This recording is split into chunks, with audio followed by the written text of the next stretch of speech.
इस video lecture में एक और 3 लेटर इंग्लिश वर्ब का मैजिक देखेंगे। मैजिक इसलिए कि इस वीडियो के एंड में आपको ऐसा लगेगा कि हम बहुत सारे ऐसे सेंटेंसेस जो केवल सोचते ही थे उनको बोलना सीख पाएंगे, उनको बोलने लगेंगे।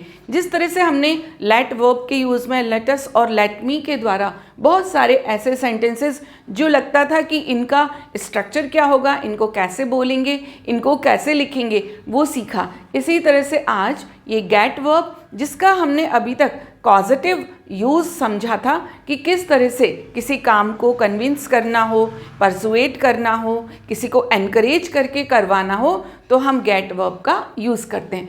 आज हम इस गेट वर्ब के और भी बहुत सारे यूजेस को समझेंगे, जानेंगे, और आपको जब इस वीडियो के एंड में आप पूरा वीडियो देख लेंगे तो बहुत खुशी होगी कि आप बहुत सारे सेंटेंसेस अब बहुत ही आसानी से बोल पाएंगे, यानी अंग्रेजी अब आसान हो जाएगी।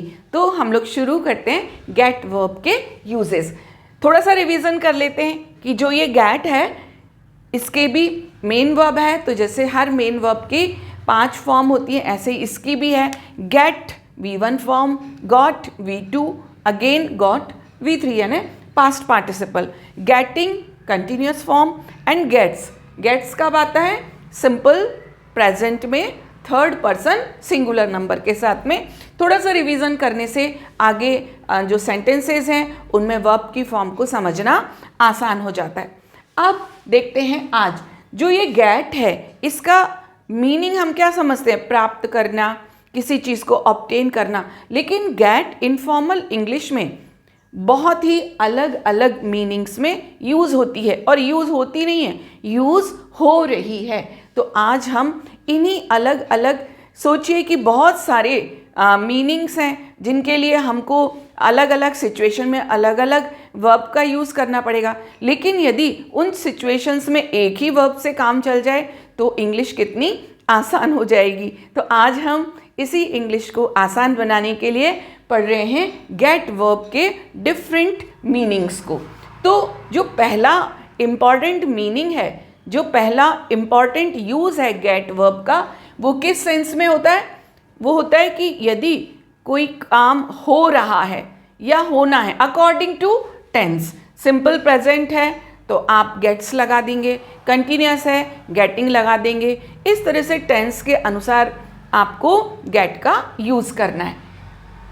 जो ट्रेडिशनल वर्ब है, यानी यदि हमको होना हो रहा, इसको हम ट्रेडिशनल यानी जो वर्ब उसके लिए काम आती है वो कौन सी है? बिकम। लेकिन हम बिकम की जगह गेट से भी इसका मीनिंग या उसको सेंटेंस को बोल सकते हैं। जो ये गेट के यूजेस हैं ये इनफॉर्मल इंग्लिश में, यानी बोलचाल की भाषा में आजकल इसी का यूज़ हो रहा है। मोस्ट कॉमन वर्ड जो वर्ब है ये जो इनफॉर्मल इंग्लिश में यूज़ की जा रही है। तो पहला यूज़ गेट का है, होना या हो रहा। कैसे? Become, process of change. कोई चीज़ है, कोई जो घटना है या कोई व्यक्ति है या कोई वस्तु है जो कि चेंज हो रही है, तब हम क्या करेंगे? होने का मतलब ही होता है कि ऐसा हो रहा है, यानी कोई चीज़ हो रही है, यानी वो यहाँ से शुरू हुई अब वो ऐसी हो रही है, यानी उसमें चेंज हो रहा है। तो इस कंडीशन के लिए हम क्या यूज़ करेंगे? गेट करेंगे। देखो, process of change, to you, आप में कोई चेंज हो रहा है, टू अनदर पर्सन, दूसरे किसी व्यक्ति में हो रहा है या किसी वस्तु में हो रहा है। कैसे? एग्जाम्पल से समझते हैं। शी इज़ गेटिंग एंग्री, वो गुस्सा हो रही है। तो क्या हुआ? ये प्रोसेस चल रही है ना, उसके गुस्सा हो रही है। तो यहाँ पर आपको लगता कि होने को तो बिकम यूज़ होता है, लेकिन इनफॉर्मल इंग्लिश में she is getting angry. It is getting dark, अंधेरा हो रहा है। अकॉर्डिंग टू टेंस हमने क्या यूज़ किया? इज़ गेटिंग, अंधेरा हो रहा है। ही गॉट सरप्राइज्ड, वो आश्चर्यचकित रह गया। गॉट, सिंपल पास्ट, रहना, रहा। अब आपने देखा कि हमको कितना आसान है कि यदि कोई हम इंग्लिश का सेंटेंस बोलना चाहते हैं और उसका मीनिंग ये है रहने का या बिकम की कंडीशन में है, तब केवल गॉट से ही बोल सकते हैं। आई एम गेटिंग लेट, मैं लेट हो रहा हूँ। ये क्या है? Process of change. I am getting late. Don't get nervous, nervous मत हो become. You can get better at English by practising, तुम इंग्लिश में बेटर हो सकते हो, बिकम, कब, प्रैक्टिस के द्वारा।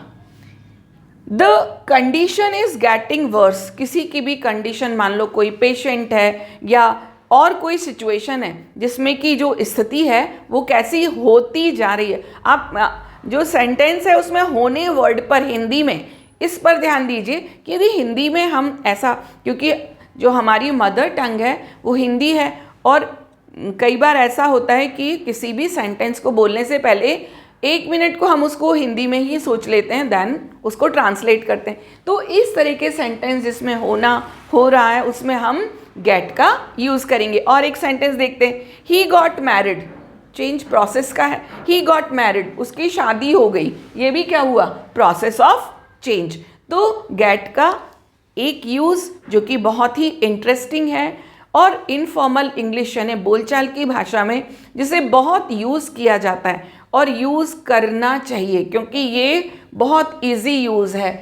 She is getting angry, it is getting dark, he got surprised, I am getting late, don't get nervous. ये बहुत ही इजी सेंटेंस है और दिन भर हम क्या करें, इस तरह के सेंटेंसेस को बोलें, सोचें, मेरे साथ ये हो रहा है, मेरे साथ ये हो रहा है। तो आपको गेट का जो बिकम, जो ट्रेडिशनल फॉर्मल वर्ब है बिकम, इसके सेंस में इसकी जगह पर गेट का यूज़ आसानी से आप कर पाएंगे। तो जल्दी से इसको नोट कर लें, एग्जाम्पल्स को भी नोट कर लें।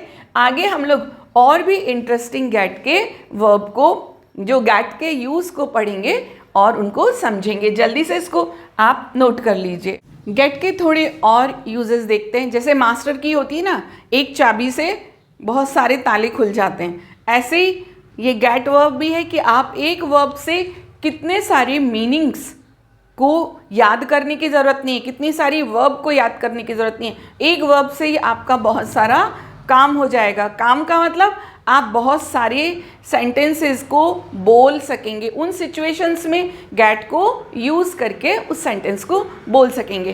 तो एक जगह गेट का एक और यूज़ होता है अंडरस्टैंड के सेंस में, समझने के सेंस में।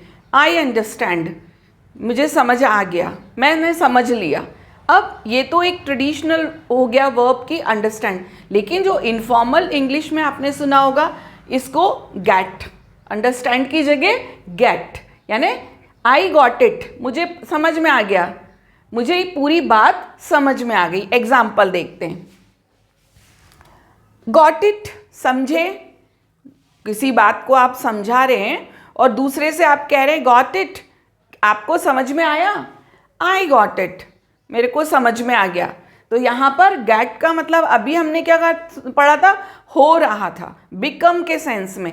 अब यहाँ पर है गेट का मतलब अंडरस्टैंड के सेंस में। आई गॉट इट नाउ, मुझे अब समझ में आ गया।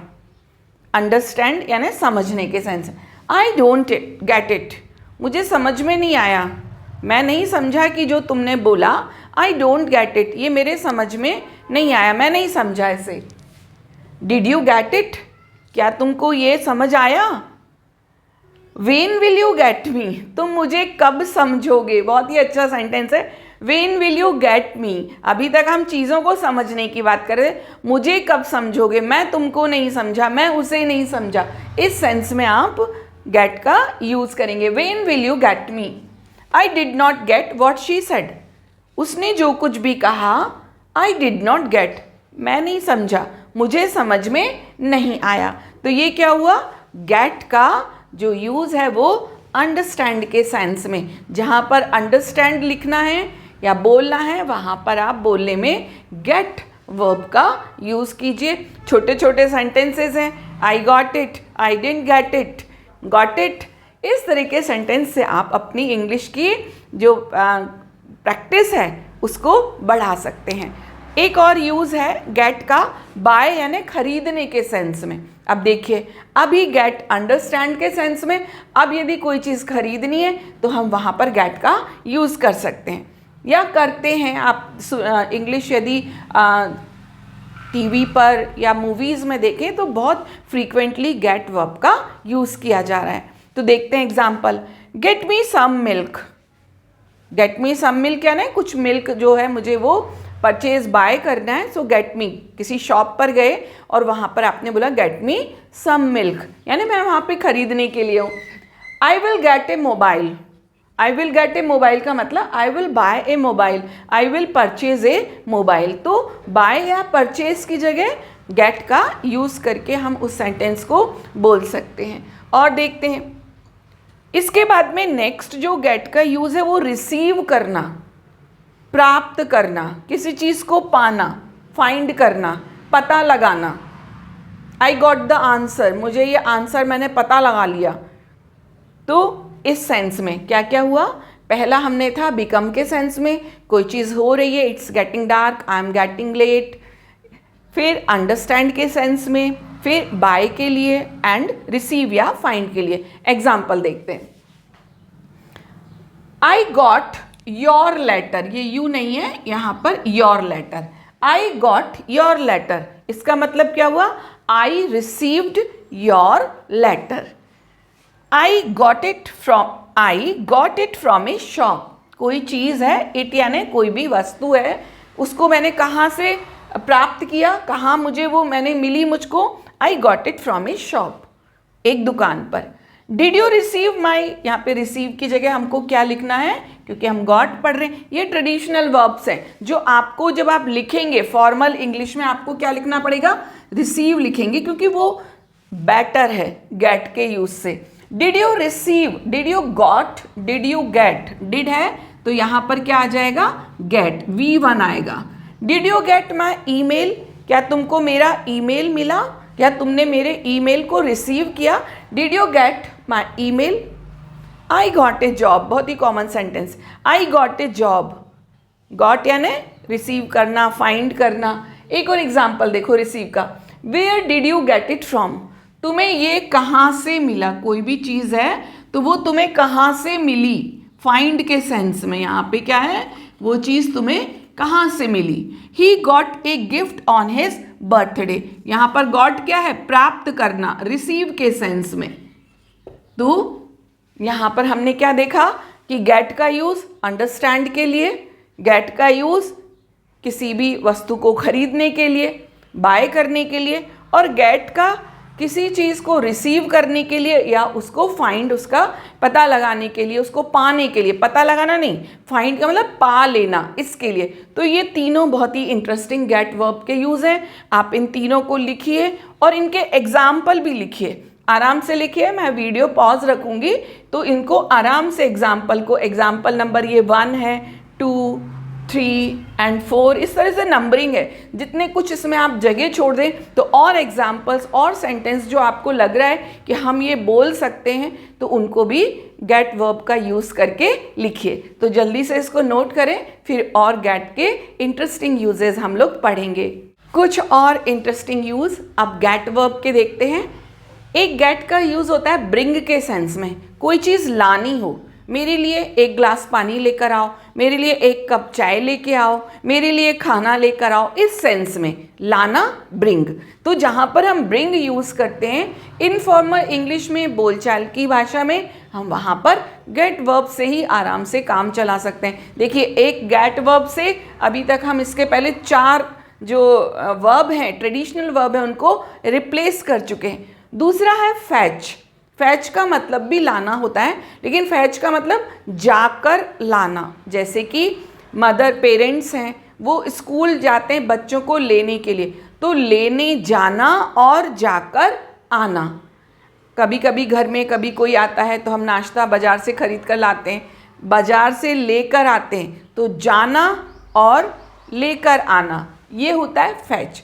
तो इन दोनों ही वर्ब को बहुत ही अच्छे से हम बहुत ही इजीली रिप्लेस करके गेट से आराम से अपने सेंटेंस को बोल सकते हैं, लिख सकते हैं। एग्जाम्पल लिखते हैं, get me a glass of water, मेरे लिए एक ग्लास पानी लेकर आओ। Get me a cup of tea, get me some milk. तो ये गेट से क्या हुआ, ऐसा लाओ, ये लाओ, वो लाओ, जो कुछ भी आपको मंगाना है, ये लेकर आओ, वो लेकर आओ, तब आपको सोचने की ज़रूरत नहीं है। Get me this, get me that, ये। गेट मी अ चेयर, मेरे लिए एक कुर्सी लेकर आओ, कुछ भी और भी मंगा सकते हैं। गेट मी ए चेयर का मतलब लेकर आओ, आपको लगेगा गेट का मतलब तो प्राप्त करना ही होता है, लेकिन आप देखते चलिए हम गेट के कितने सारे मीनिंग्स को पढ़कर अपनी इंग्लिश को कितना आसान बना सकते हैं। Get the children from the school, ये हुआ fetch. Get the children from the school यानी स्कूल से बच्चों को लेकर आओ, जाकर लेकर आना, गेट द चिल्ड्रन। अब जो गेट का दूसरा यूज है वो हैव गॉट टू के सेंस में, यानी तुम्हें ऐसा करना पड़ेगा। यदि गेट आया कहीं पर, you have got to learn the lesson, तुमको ये पाठ तो याद करना पड़ेगा। तो यहाँ पर हैव गॉट टू एक फ्रेज है जिसको करना पड़ेगा, यानी ये बाध्यता है, ये कंपल्शन है, ऐसा करना जरूरी है। तो वहाँ पर हम हैव गॉट टू का यूज़ करेंगे जहाँ पर कोई काम करना कंपल्सरी हो जाए। अगला यूज़ देखते हैं। गेट का यूज़ रीच यानी कहीं पहुँचने के लिए, या अराइव पहुँचना। अराइव का मतलब भी आना, आना, अराइव का मतलब आना यानी पहुँचना ही है। वी गॉट देयर अर्ली, हम लोग वहाँ, वी गॉट देयर अर्ली, देखो वी रीच देयर अर्ली, हम वहाँ जल्दी पहुँच गए।